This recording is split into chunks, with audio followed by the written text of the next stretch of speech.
Hello, everyone, and welcome back to Sudden Wealth. I hope you're having a wonderful end of the week. If you guys enjoy the content, please consider dropping that like and subscribe. It greatly helps the channel, so thank you very much. By the way, guys, what an amazing jump up in subscribers from 880 to 914 in, I don't know, 2 or 3 days. So thank you once again for all your support, guys. Really appreciate it. We are quickly marching towards the 1,000 mark. So once again, I hope you guys are enjoying the content. Feel free to come back. Feel free to drop me something in the comments that you'd like me to make a video on. And let's take it from here. Now, stock market, most indices making new all-time highs. A little bit of sell-off on the Nasdaq, mostly driven by Tesla. Tesla heavily missed on its earnings. Their margins are compressing. They are a bit under pressure. The point is, are they under pressure to the extent of forcing a 10% sell-off? No. But this is a good example of when a stock is getting priced to perfection, anything that is slightly wrong has a dramatic impact. Okay? So this is just to be expected. Now, I wanted to flag something because there's been a stock that has been running quite aggressively, which is Dwac. Now, everybody knows it's one of the meme stocks. It was linked, with the merger of Truth Social. And of course, every time something good happens for Trump, that stock tends to move quite high. Now, the issue that I'm talking about it is, I'm not saying that it's going down or anything like that. What I'm saying is that it's an extremely risky stock. Okay, and where people get it wrong is, of course, you have the results that Trump had in Iowa, then the ones that he had I forgot the name now, but the ones then in New Hampshire. And what happens is the stock is starting to price those victories. And the problem is that most retail waits for the results of the election somewhere in order to pump and jump on the stock. But for example, in the latest win of Trump, the stock actually went down something like 25%, and now it's down another 8%.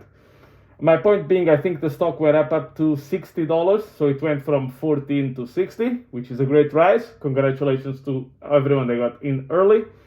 However, you're now about to see almost a 50% dump. And unfortunately, the majority of the buyers came within the last 10, 15 bucks, as it usually happens. The reason why I'm flagging this is because, of course, YouTubers are all over this. YouTubers are all jumping, promoting that this is going to go to $500. I even heard that this is going to go to $1,000. So stuff like this.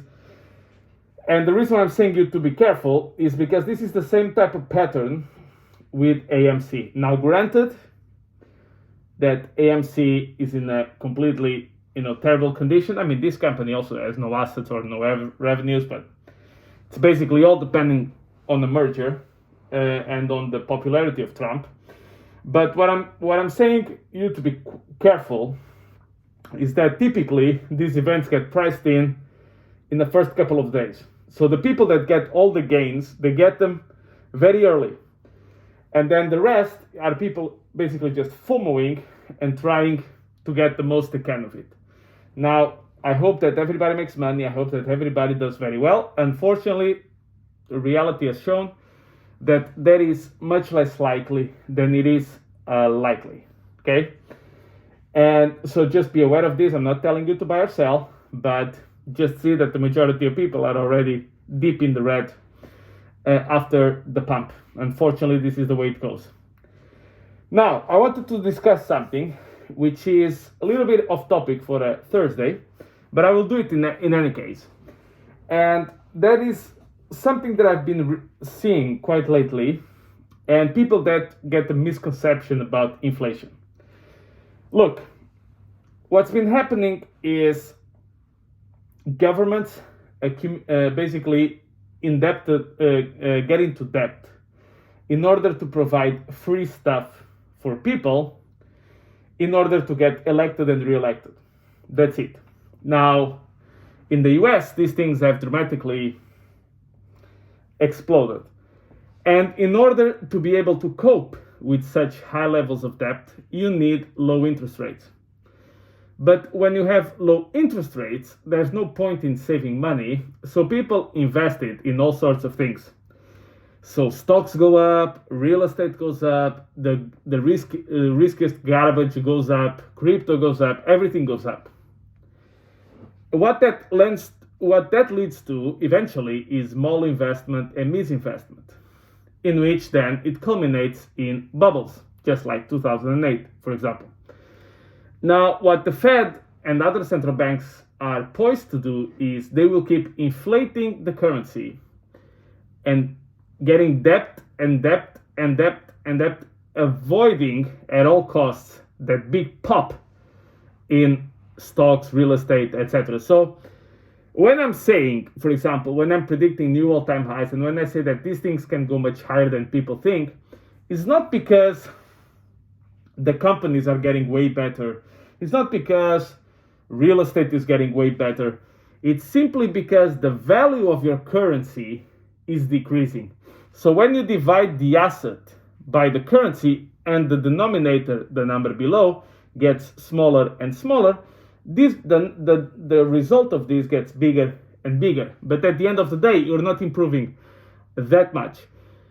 And people say, oh yeah, but inflation is actually going down. Yes, inflation, consumer prices, yes. Houses, stocks, that is a different story. So ownership of assets are becoming more expensive once again. That's where the majority, almost all of the inflation goes into, is financial assets, which basically leads into this. Rich people, up. Poor people, worse. Now the question becomes, why doesn't then the governments do something about this and try to correct the problem? Yeah, see, because that politically is a complete disaster. Because that means that you need to go to people and say, oh, by the way, your social security is going to get cut, unemployment benefits going to get cut, we're going to cut all these subsidies that most people get, and basically you're just ensuring that you never get reelected again. So with this, you get to two types of people in government, and here when I say in government, I also include the central banks, because they are not a government institution, but they are a quasi-government, highly politicized, highly political institution. Okay? So what do? The majority of them think foolishly, because they are not the smartest people out there, they just think that we can have more and more debt, that we can just print money and keep doing this over and over again, and exponentially more, by the way. So you go from 1 trillion, 2008, to 10 trillion in the last crisis in 2020. People just think, yeah, sure, I mean, what's the problem? We just print money. With money, we create jobs as a government, but all of this kind of stuff. Then there's the minority, which are the smart ones, which know that what they're doing is incredibly wrong. But they don't want to get the blame for it. So they just want to extend it. So here you divide in two people, the smart ones. So you have the dumb ones, the majority.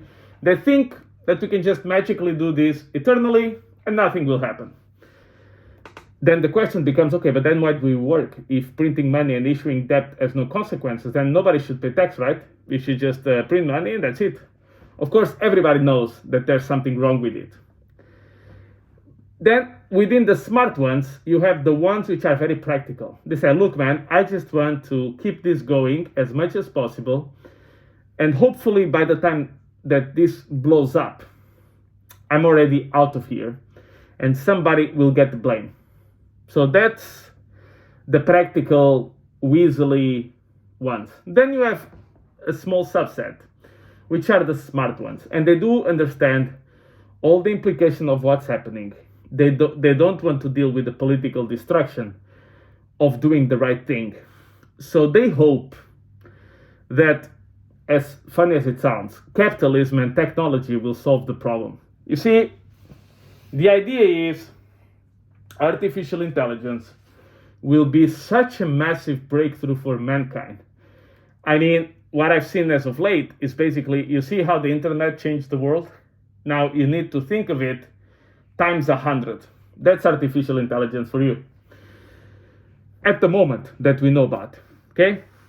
And their hope is that the productivity enhancement is so big that we just get a get out of jail free card, and all of these mistakes that we've done over the years in order to try to cushion the short-term pain, we will not have the long-term pain because artificial intelligence and the gains in productivity and the growth will be so exponential that we will be able to solve the problem.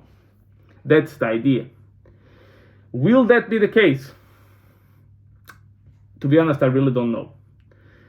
And the reason why I don't know is because I don't understand the full potential of AI, and it would be dishonest of me to come here with a crystal ball and say, oh my God. And also, for another reason is, what I've noticed is if we get a productivity of 5, governments will find a way to spend 6.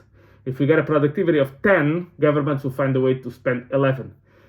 That is the problem. So I don't think that it will solve the human nature of the garbage, the type of garbage that we have as, people in the government. But what's happening here is, let's say the Fed is targeting 2% inflation. Let's say we get there. But here is why the governments and the Fed love inflation and not direct tax. So you see, if they go straight to your wallets and take your money, you become pissed off, and it becomes very obvious that you're losing money. But if they get 2% inflation, you say, oh my God, yeah, I mean, we are within the targets of inflation, right? The thing is, what if without the Fed or without government spending, what if we had 10% deflation? Deflation is good for everybody except the government. Why? In deflation, future dollars become more valuable. What are future dollars? Debt. Who is the biggest debt owner? The government. So the government hates deflation because that means that the debt that they need to repay will be valued more than now. What they want is inflation. So by the time that they repay what they owed, the money is worth 5 times less. That's the idea. That's why the governments try to convince you that 2% inflation for some reason is excellent. Like, for example, you know perfectly well that when you go out and you buy a cell phone, you know that in 9 months that cell phone will be cheaper. Yet you still buy it because you need it today. That's it. Nobody's going to wait eternally to buy stuff because it's going to get cheaper. I mean, that just doesn't happen. If you want it, you buy it. You see, but here is the trick with inflation that most people miss. Let's say that in normal conditions, you're going to have a 10% deflation, but you end up with a 2% inflation. Then your real inflation is actually 12%, but you don't see it because you never knew that you could have the gains of deflation. That's the trick. That's why the governments love it, and that's why the governments will keep on it. As long as the debt market remains stable, as long as no event like, World War III happens, as long as the governments are willing to devalue their currency, as long as people are as coward as they are in the government, financial assets will tend to go up. They can crash occasionally, sure. They can go down 20, 30, 40% max, and they will go straight back up. Why? Because the value of the currency is decreasing.